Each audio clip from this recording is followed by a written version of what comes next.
It's been 6 months since I last worked on the GROM. That's the downside to living in England when you can only work on your bike outside on your driveway. I also forgot to disconnect the battery last time, so that's gone flat now. Great. But not to worry, I've got a few more parts to install before I actually take it out on the road for the first time, and today I'll be focusing on the front end of the bike. So, let's get into it.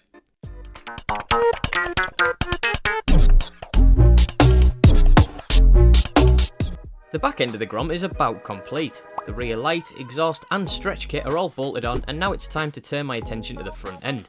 Today I'm planning on lowering the front forks with a kit that I bought from the ruck shop, and while the bars are off, it's an ideal time to swap those out for the new unit that I bought as well.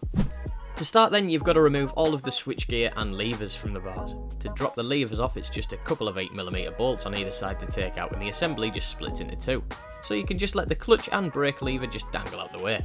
The switchgear is a little bit trickier to do. For the throttle side, you have to slide it off the bars rather than split it, so you need to undo the bolts on the bar ends and then the screws at the top and bottom of the plastic housing. And that's simple enough. The issue that I was having though was that I didn't have enough play on the throttle cable to slide the grip off the bars, which was odd because I've watched a couple of tutorials in preparation of doing this and other people had no struggles at all. With a bit of tinkering, I got there eventually, but it was really close, and that was the only problem that I had on the right hand side. The gear on the left hand side for your horn and indicators etc. can split into two and come straight off the bars. The only thing that you might find hard to remove is the left hand grip. I found the best way to slide it off the bars was to boil the kettle and pour it over the rubber, and let thermodynamics work its magic. I knew university would pay off. It's just 4 cap screws or Allen bolts, whatever you want to call them, to take out to eventually get those standard BMX style bars out of the way.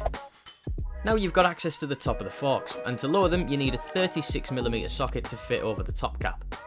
Cracking these off is one hell of a task. When I say they're torqued up, I mean they are torqued up. I might have put my back out while I was doing it, but I did manage to get them loose, and don't worry, I will be coming back to repaint these at a later date.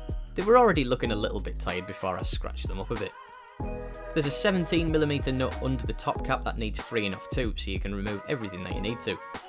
Now you should really do this one side at a time. I stupidly, for some reason, took off both top caps and bottomed out the forks, which, I mean, looked pretty cool, but it made it a hell of a lot harder to screw everything back together.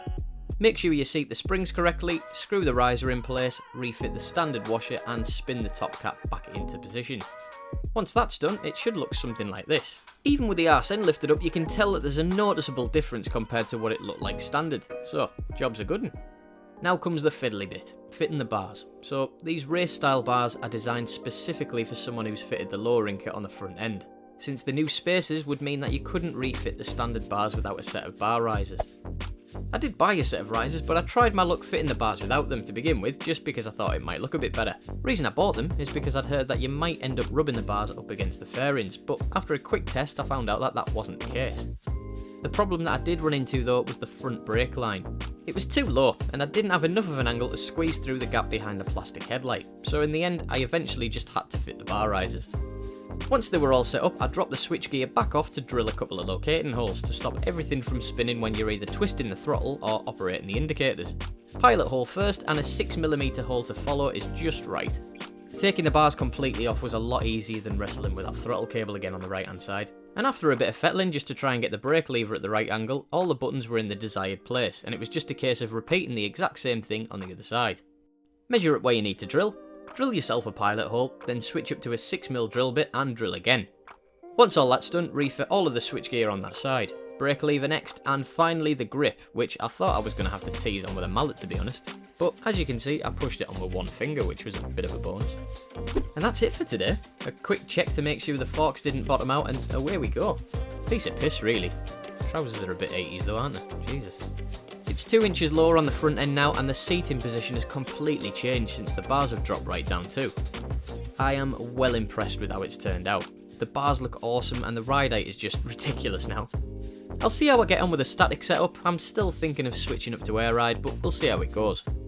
If you want to see how I fitted other things that are already on the bike, I'll link a playlist at the end of this video, but I'm not done yet.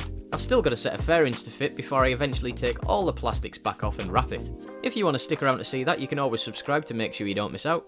And you can always follow me over on Instagram, where I generally post a few pictures of what I'm up to before I release a video. That's it for now though. I'll see you in the next one. Bye!